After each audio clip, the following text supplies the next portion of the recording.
Hey guys, it's your girl Kizzy Rock, and yes, Kizzy Rock is my birth given name. Happy Thursday, guys. Want to say hey to all my subscribers, new as well as seasoned. I got a word for you.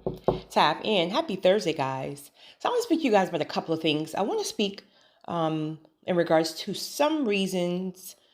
I don't know how many is going to pop up, but for some reasons on why a chosen person releases people from their lives to the point of no return. And I want to also speak on the importance of understanding as a chosen one, you attract warlocks, you attract witches, you attract narcissists, you attract darkness because you are light. And this is why it's extremely important, again, to be sure that you're tapping in, because the Holy Spirit will always start to alert you. He alerted you from the jump, but as time go on, he will press into you more and more and more that you literally have attracted some type of narcissist, a witch, a warlock, just a whole demonic force that's sent to you in this season to disrupt you from where you're going. So let's start really quickly in regards to some reasons why a chosen person will cut off not only just a narcissist or a just anybody when it gets to that point. Okay, see, here's the thing, chosen ones. You guys know we always get told about our hearts and our spirits. We hear that a lot from people. We typically hear you have a beautiful heart, you have a beautiful spirit, your personality. Like, we typically hear these things from every person that we encounter. And it's true because you're carrying light.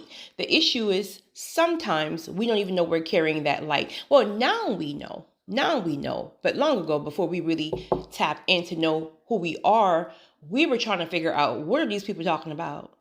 If anything, we were trying to fit in. Not me, right? But we just knew we didn't belong, if you will.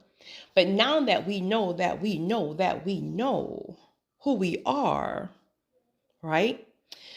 Then there is no one who can encounter our lives from a place of, I don't know. We'll get into that. So here are some reasons. Oh, I know what I was saying. So yeah, so typically people tell us about our great hearts and our great spirits and things like this, right? But here's the side that they don't know. Now, typically, I'm always very transparent and honest when people tell me things like that. It's like, well, thank you. Thanks for acknowledging that I have a beautiful spirit. But please understand, as a chosen person, we have another side, right? Not another side as in a mean way. It's another side as if our hearts can turn cold against you. Our hearts can turn cold against you. But what the thing is, I think the other people, they just can't understand or receive that because all they see is all this goodness, right? That's all they see. So in their mind, they can't even logically understand how such a pure spirit heart can turn cold. Now, let's be clear. Our heart turning cold has nothing to do with us wishing harm on you or this, that, and third. Our heart turns cold, meaning we will cut you off for life. Never, ever to return. The thing is, it's almost a process. I'll explain. It just depends on the level of offense, because first offense, depending on the level of it, we'll cut you off the first time and you'll never see us again. Okay. But with other times, it can be petty things, right? But here's the tricky part. And here's why the other person tries to understand, how did you cut me off all of a sudden? Because it wasn't all of a sudden. Here's what happened. At some point, you did something and it was a red flag. It was a conviction from the Holy Spirit that says, ping, ping, ping, ping, ping. Now, here's the thing. We may have not addressed that with you. Most times we don't, because what we do, we sit back and we watch. We can know you're lying. Well, we always know. We always know that you're lying to us We may not say anything, but it's a ping, ping, ping, a red flag. Okay.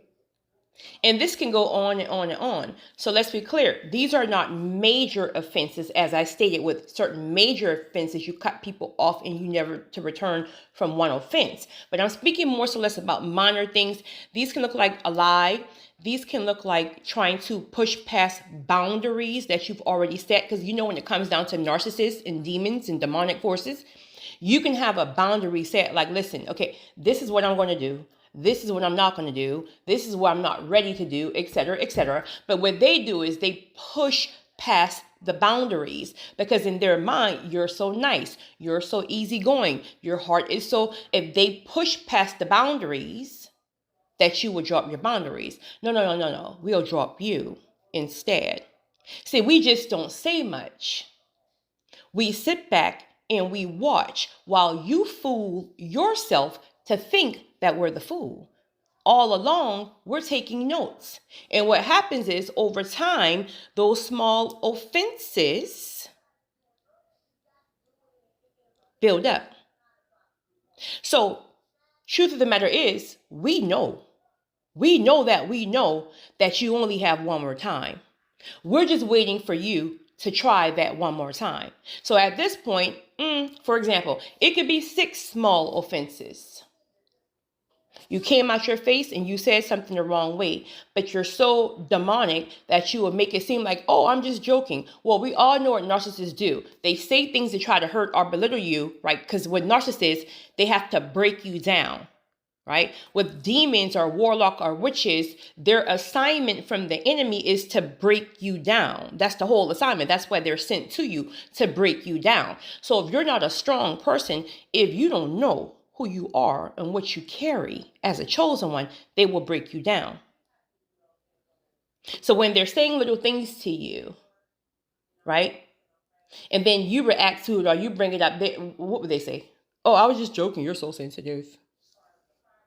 We really can't joke around anymore. It's literally a strategic, demonic cycle.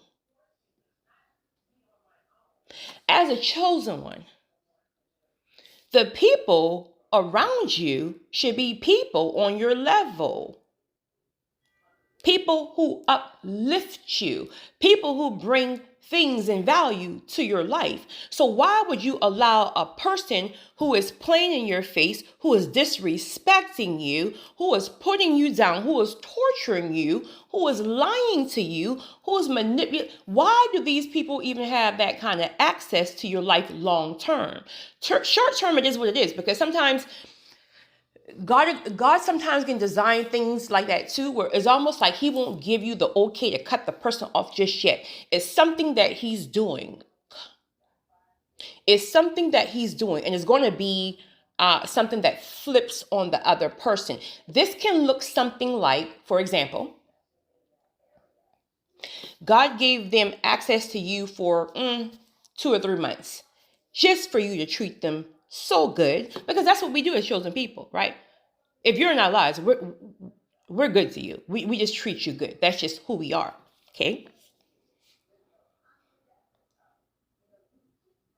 Just for when God dismantled that thing.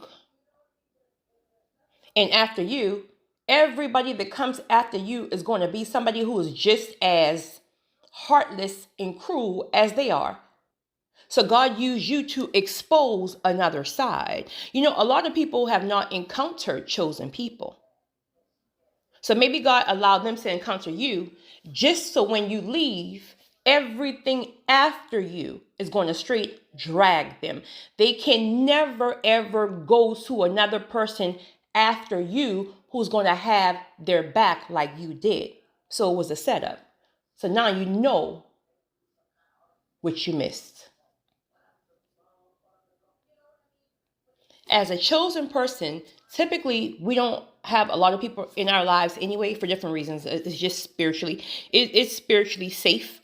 You don't have a lot of people in your life anyway.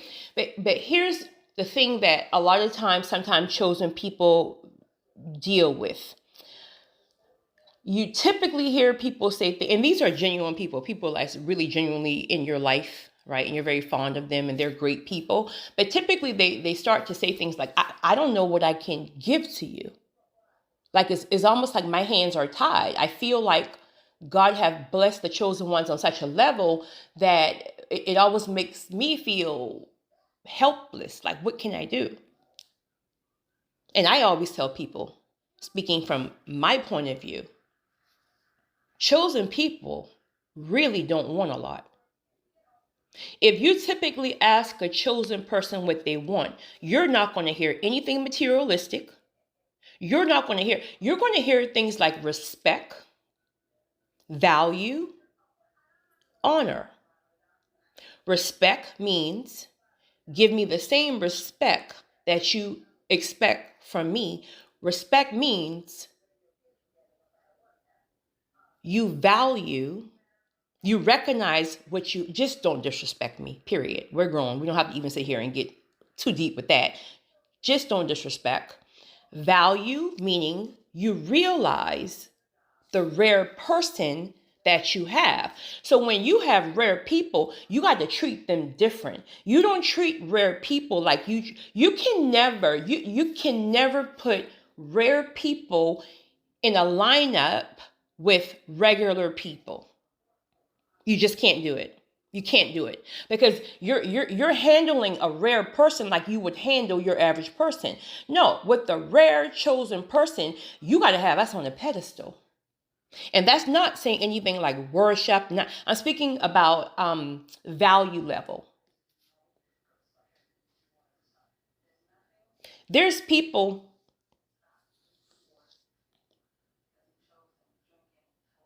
in my life who I respect and honor. And the way I deal with them, the conversation is different. The honor is different because I know the value they carry. I know having access to these kind of people is rare. I know these people have the potential of changing my life, being a destiny helper. You gotta listen. People got the game messed up. People got the game messed up. Your relationships is currency.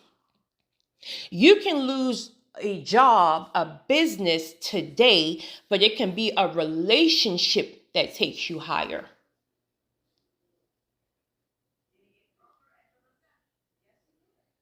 The relationships in your life that God has sent, let it be destiny helpers or just people who you, whatever.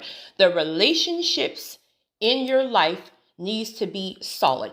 If you have people in your life who is not carrying their weight, okay? Now, mind you, weight again can just means their lack of honor, respect, etc. from you. Here's how you can judge it. Okay, here's another way you can judge it. This person can't bring a lot to you per se. Okay, so if you're a person that you know in your mind you can't bring a lot, then the one thing that you don't want to bring is stress. The one thing you don't want to bring is pulling from the person because now you're a liability. See, if it was me, if I had access to people that in my own mind, I feel I couldn't bring anything. You can always bring something because gratitude, respect, and honor will keep you indoors for a lifetime. That's all people really want. People of certain calibers, that's all they want. But if I had access to somebody's life in that sense, honey, I'll be sitting somewhere in the corner. I'll make sure I don't try to add stress to your life because I already know that I'm going to be dead weight if I bring any negativity, any drama, any additional stress. No, I'm going to sit in this corner. I'm going to close my mouth. I'm just going to sit here and learn. Going to sit here and learn. The last thing I'm going to do is stress you out because I already know as a chosen one, right? Your life is already stressful. So I can't add no stress to your life, especially when I can't bring nothing to your life. Make it make sense. Make it make sense. Also with chosen people, if we have you in our lives, anything we do for you, that can be treat you well or just whatever, anything that we should show up for you, most times is going to be a sacrifice. Why is it a sacrifice? Because our lives already are so busy with purpose, calling, etc., etc.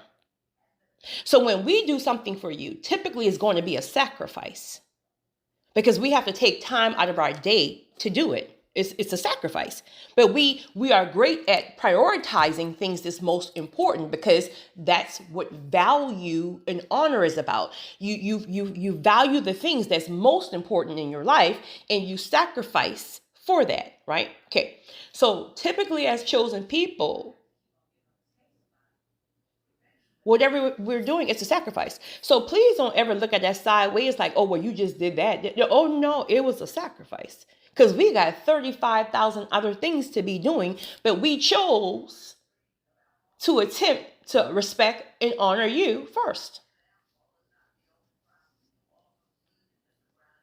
So we expect the same. We don't take leftovers. Chosen ones demand respect because we give it. We demand sacrifice because we give it. We demand value and honor because we give it. So you got two choices. If you're not currently on that level, right, meaning you just haven't excelled to that level yet, and it is what it is. I mean, we all excel at different levels or at different timings. You got two choices. You can be open-minded to watching and learning. Now that's me. That's what I do. That's what I do. If I'm around a certain caliber of people, I've been doing this for a very long time. I sit back and I watch. I watch how they move. I watch how they honor, value, respect the things or the people in their lives and how they're very disciplined with certain things. Like I watch because I want to learn. And then I attempt to apply it in my life. Not that I always get it right, but I attempt to apply it in my life. Because if I'm looking at these people and it's obvious they have already tapped into the formula to level up when it comes down to purpose, calling, etc.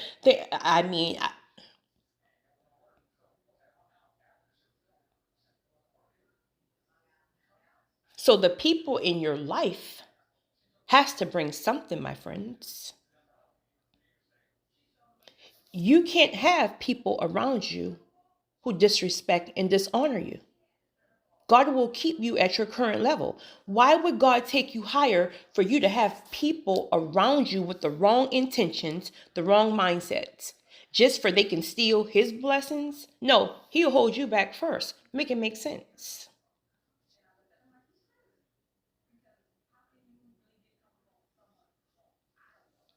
So, my friends, again, naturally, chosen ones, you attract narcissists. You attract demons. You attract warlock, in which is in just ungrateful, scamming, manipulative. These are the people that you literally attract. You're like a magnet. But this is why God have blessed you with discernment. This is why God have blessed you with wisdom. This is why when you miss it, God brings it back to you.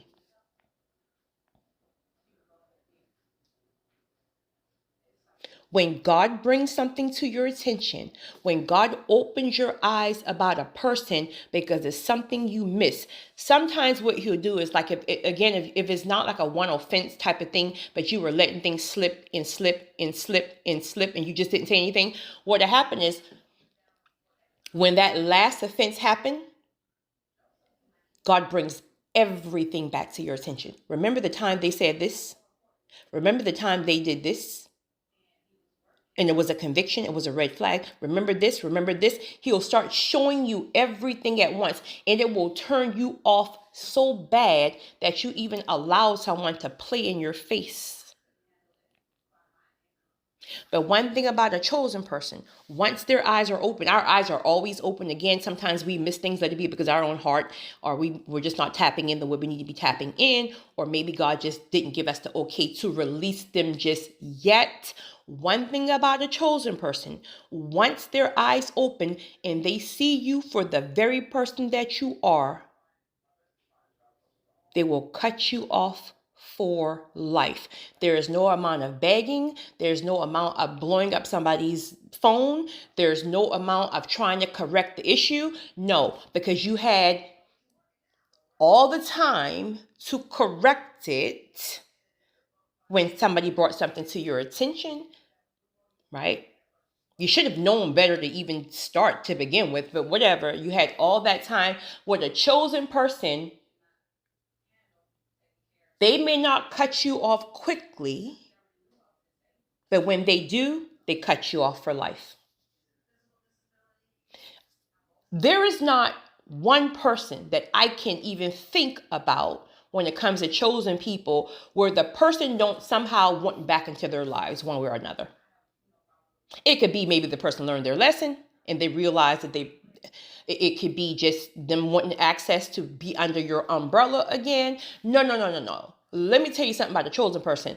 When we leave you, the favor that you had under our umbrella leaves with us. So don't think that when you leave us or we leave you, that your life is going to go on and you will get the same kind of blessings. No. No. You were under an umbrella. You were under our grace. Once God removes us, you go back to wherever you came from. Think it's a game. Think it's a game. It's not a game. If you have access to a chosen ones, like my good friends here listening, God have given you a great blessing. Either you're going to appreciate and honor and respect that blessing, or you're going to lose it for life. When you lose it for life, stop harassing our nerves. Stop sending flying monkeys. Stop calling our parents looking for us. Stop telling our friends, leave us alone. For real, leave us alone, because not only do we warn you in advance, we warn you throughout. So you can't play catch up on the back end. So keep thinking the chosen one's heart is so beautiful and so pure, and you're such, I promise you, we are all that. But we will cut you off for life and have zero reservations, never in a lifetime think about you again. Period. Point blank. Period. Here you go. Kizzy Rock.